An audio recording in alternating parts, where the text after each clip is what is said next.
우리는 지난 시간에 예수님의 씨 뿌리는 자의 비유의 말씀이 의미하는 바가 무엇인지를 함께 살펴보았습니다.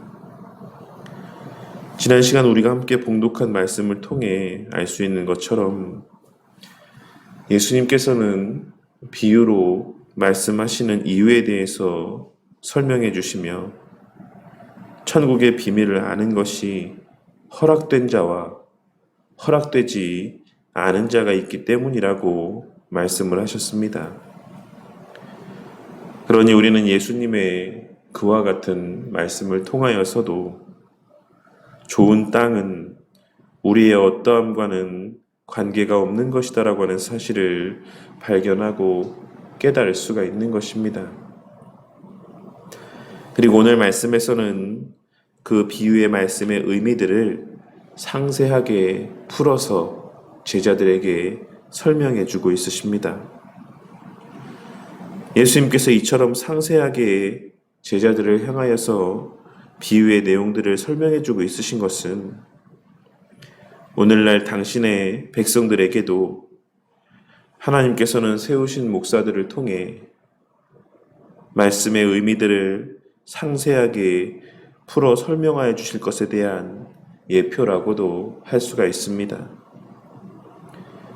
그리고 동시에 앞으로 목사들의 본이 되어 예수님께서 행하신 그 귀한 사역들을 이어나아갈 사도들로 하여금 그들이 감당해야 되는 일이 무엇이며 그 과정에서 그들이 기억해야 되는 것은 무엇인지를 깨닫게 하시기 위함이라고도 할 수가 있는 것입니다.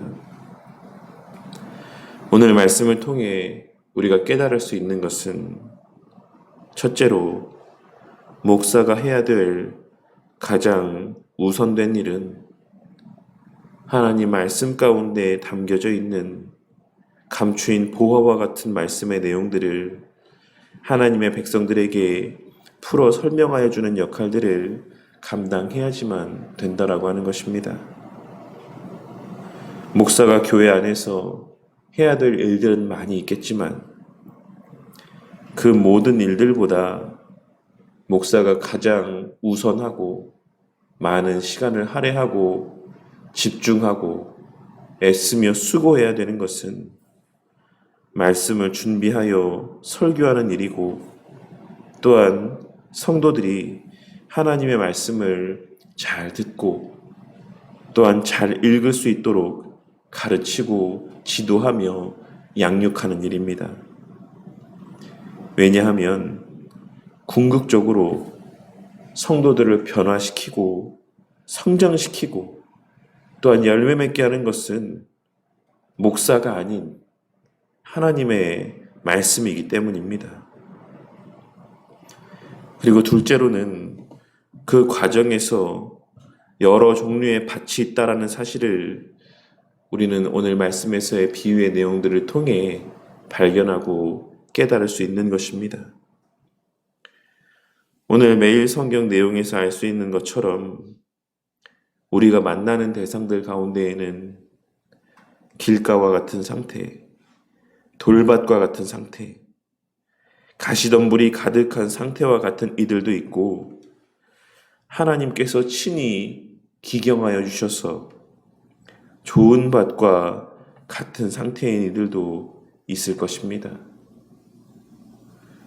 우리가 아무리 복음을 전해도 목사가 아무리 설교를 해도 여전히 길가와 돌밭과 가시덤불이 가득한 상태 가운데 있는 자들이 있는가 하면 하나님께서 친히 그 마음 가운데 역사하심으로 우리가 복음을 전하고 또한 목사가 설교를 할 때 그 말씀을 통하여 변화되어지는 자들도 있을 것이다라는 것입니다. 그리고 그 각자의 상태는 우리가 어제 나눈 말씀에서와 같이 우리가 어찌할 수 있는 바가 아닙니다. 그러니 그 과정에서 우리가 할 일은 하나님께서 각 사람의 마음 가운데 역사하여 주시기를 위하여 기도해야 되는 것이지 우리가 누군가를 변화시킬 수 있을 것이다라고 착각하거나 혹은 그 사람이 노력을 하지 않아서 변화가 되지 않는 것이다라고 생각하며 스스로의 노력에 대하여 스스로가 인정을 하고 스스로의 공로에 대하여 스스로 착각하며 교만에 빠지거나 혹은 그와 같이 변화되지 않는 자들을 바라보며 그 사람을 비난하고 정죄하는 모습을 나타내 보여서는 안 될 것입니다. 그리고 무엇보다 그러한 한계를 인정하고 길가와 돌밭과 가시덤불 가득한 모습의 상태 가운데 있는 이들을 만난다라고 할지라도 낙심하지 않는 저와 우리 모두가 되기를 바랍니다.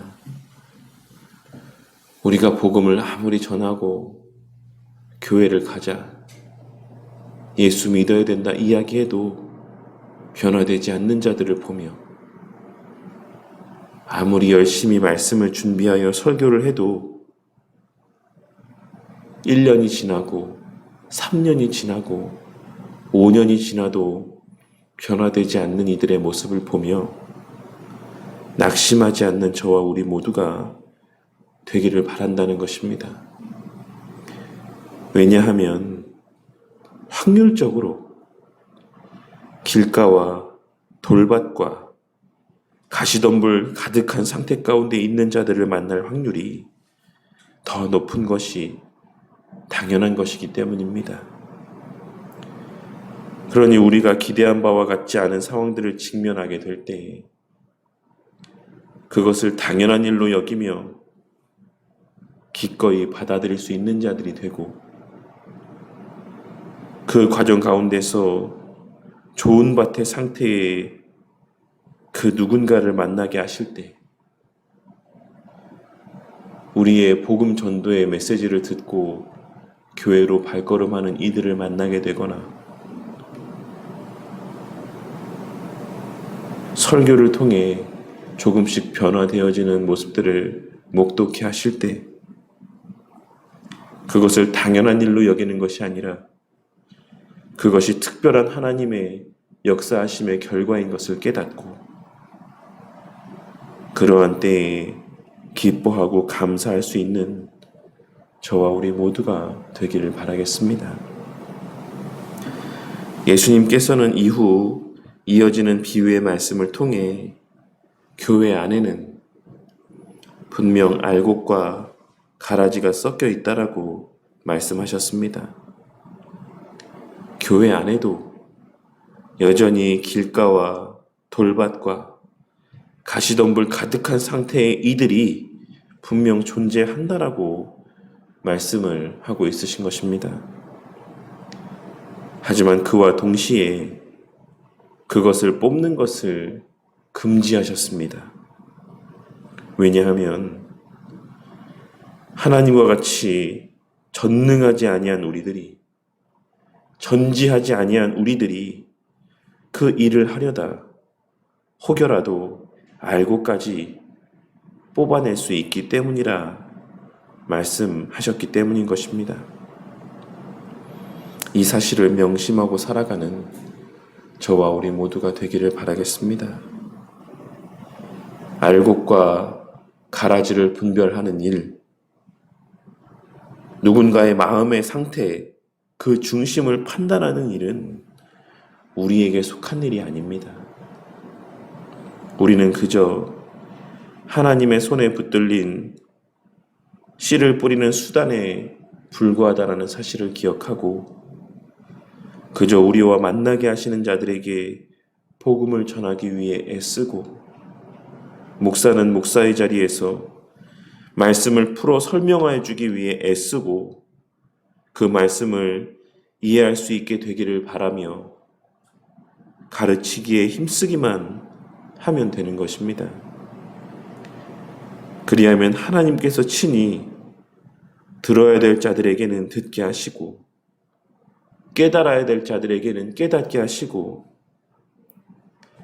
변화시키실 자들, 열매가 맺혀지게 하실 자들에게는 변화가 있게 하시고 열매를 맺게 하시는 것입니다. 그리고 그러한 과정들을 통해서 마지막 때가 되었을 때 하나님께서 친히 알곡과 가라지를 구별하여 알곡은 창고에 들이시고 가라지는 먼저 거두어 불 사르시는 날이 있을 것입니다. 오늘 말씀을 기억하고 우리에게 허락되지 않은 일들까지 행하기 위해 열심을 내다. 우리가 마치 하나님과 같이 알곡과 가라지를 다 분별해낼 수 있는 것처럼 스스로에 대한 과대평가와 교만함 가운데 열심을 내다 오히려 하나님의 일을 어그러뜨리고 방해하는 자들이 되는 것이 아닌 오직 맡겨진 일, 하나님께서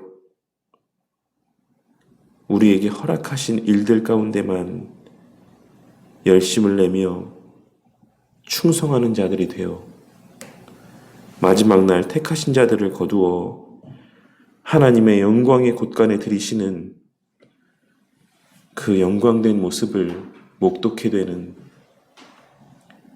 그리고 그날 우리를 향하여 수고하였다라고 고생했다라고 칭찬해 주실 그 주님의 다정한 모습을 목독하게 되는 저와 우리 모두가 되기를 주님의 이름으로 간절히 축원합니다.